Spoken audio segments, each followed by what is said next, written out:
Clear on this? Yeah. This engine is part of HANA or like our S4 HANA? I think now as we are No, this, talking on HANA, I think it is part of HANA. yeah. See, whatever I discussed today, this all points are related to HANA, irrespective of S4 HANA. I'm talking about HANA database today, Understood. right? When I say HANA database, it has nothing to do whether the application is ECC or it is S4 HANA. Application can be anything. I'm talking about the HANA database. HANA database comes up with all these features.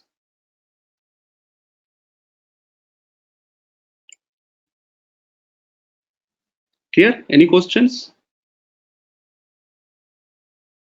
So if you feel that this is very complicated, there are a lot of technical terms we introduced, no need to remember each and everything. Even if you remember this one liner, that is enough. Just for the explanation sake, so that you can understand it very clearly, I explained it a lot, but otherwise, if you are able to correlate what is in-memory computing, what is column-based data storage, if you just remember these few points that I have written, that are also enough. And believe me, even if you ask a person who is 10 years, 15 years of experience and who is uh, new to SAP S4 HANA and SAP HANA, even he will not be able to answer you these questions. Okay, because you are preparing directly on SAP S4 HANA, it is very important for you to understand this, because when you are going for any interviews in the market, they will definitely ask you, you understood HANA, can you tell me what is HANA? So you should be prepared with these answers. Otherwise, in the industry, there are not many people who are actually worried about this theoretical understanding of how HANA is faster and all. Ultimately, HANA is faster. That is what the companies want to achieve. Right? Why it is faster? That is all technical thing. That you can even. There are many consultants who will say, no, I don't know. I'm a functional consultant. I don't know what is in-memory computing. I don't know what is column-based data storage. But I know, yes, if I implement HANA, my entire process will become faster. So that is completely fine if you are experienced consultant. But if you are a fresher and someone is asking you this question, you cannot answer it like this. That is the reason you should be prepared with these answers.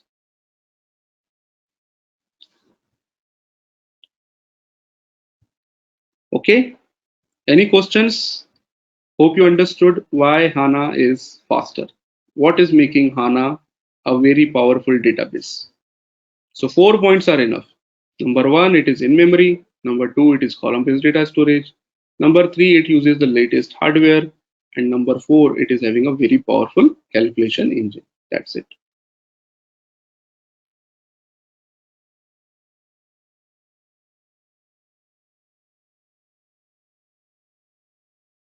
Okay. Now let's talk about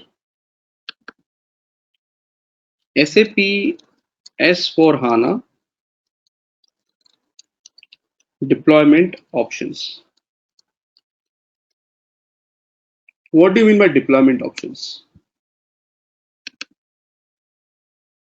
You must have heard about on-premise. So SAP S4 HANA on-premise, SAP S4 HANA cloud, and SAP S4 HANA hybrid.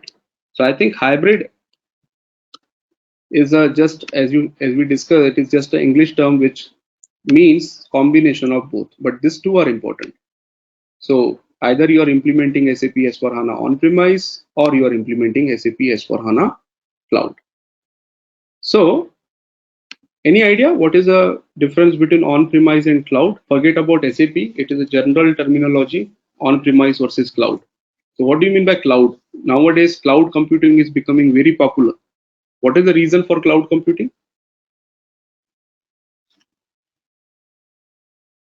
I'll not have my infrastructure in my premise. I'll maybe it will be hired from somewhere. Right, Like we have like AWS and others. right. Okay. So let me give the simple example so that you are able to understand. See, whenever you want to uh, use any particular software, Okay, let it be SAP or let it be any other software. Let's assume you want to go for the mailbox. Okay, I think this is something which everyone is using.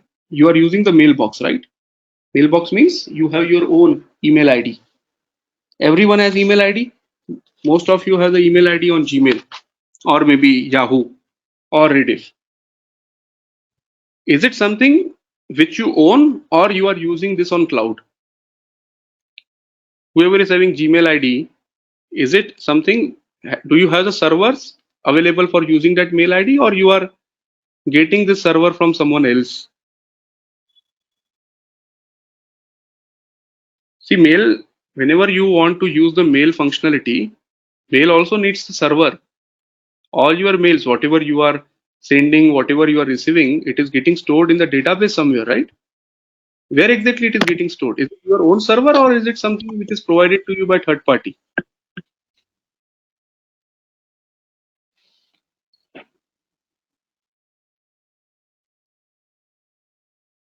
Third Any party answer? on the cloud. Third party.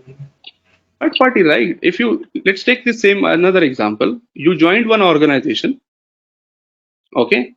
You joined the organization and on the day one itself, you got your mail ID, which is your first name dot last name at companyname.com. Right? Let's say you joined this goroconsulting.com. So what will happen? Your first name dot last name at goroconsulting.com. So this goroconsulting.com, for example, most of the companies, they are having this their own mailbox. So they are having their own servers which are physically present in their premises. Right? So if you want to create any new ID, they will just go there and they will create it. But everything, all the data, because it is secure data, you should not keep this data to the third party. And that is the reason we can set up our own mailbox. We can set up our own server which will be storing this data in our own servers. So that example that I gave you, normally companies use their own server to set up these emails. That is example of on-premise. When you have your own server, having in your own premise, you are in complete control. You are the owner of that servers. Then it is on-premise. But when it comes to Gmail, Yahoo, Rediff Mail, these are all the cloud-based emails that we are using. We don't have the control on it, right? Can I go to Gmail and tell him that please restart the server? I am facing the slowness in the system. Can I do that? I cannot, because it is not my own system. It is being shared by thousands, millions, billions of users. So that is the example of cloud. Cloud means you are just using that software. You are just using that facility, but you are not the owner of that facility. When it comes to on-premise means you are a owner. You belong. You have that server with you. It is your own company server which you are using. So you can decide when you want to take a downtime. You can decide when you want to have the maintenance. It is completely up to the customer. He can decide what I want to do with that system. Right? So in SAP terminologies also, whenever you are implementing SAP S4 HANA, there are two choices which will be given to you by SAP. Choice number one, SAP will tell you buy your own hardware from the certified vendors. We already discussed who are the certified vendors like HP, Dell, Fujitsu, IBM. So you will, if you want to implement SAP, you have to buy your own servers from the certified vendors. That is number one. That is option number one.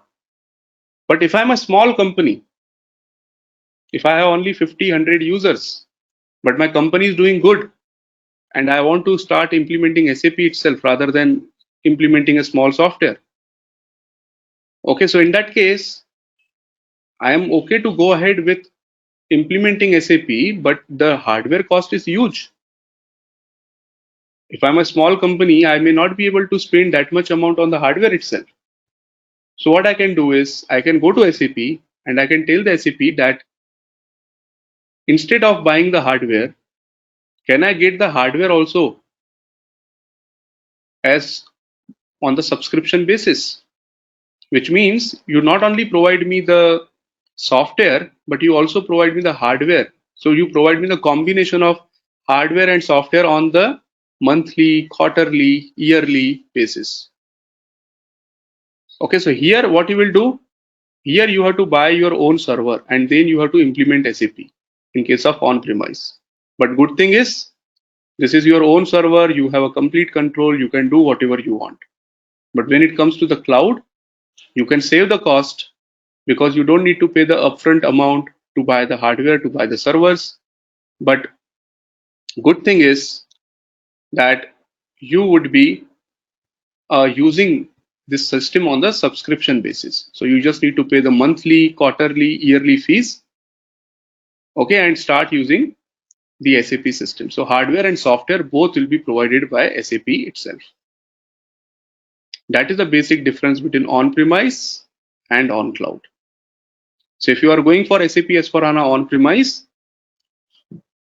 in case of on-premise, you would buy software licenses from SAP and implement on your own hardware server.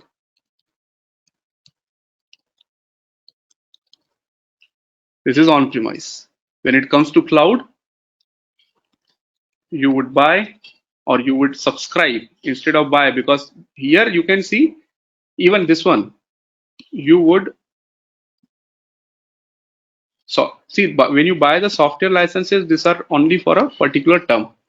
So you would buy the software licenses from SAP and implement on your own hardware server. So you will buy your own hardware server. But in this case, you would subscribe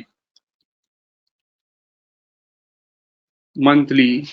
Again, I'm just giving you options. It is not necessary that SAP will also give you this monthly, quarterly options. Normally, these options are yearly.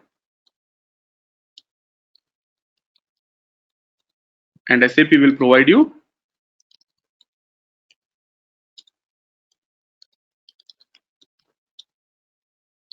hardware as well as software. So it is just like using a Gmail account.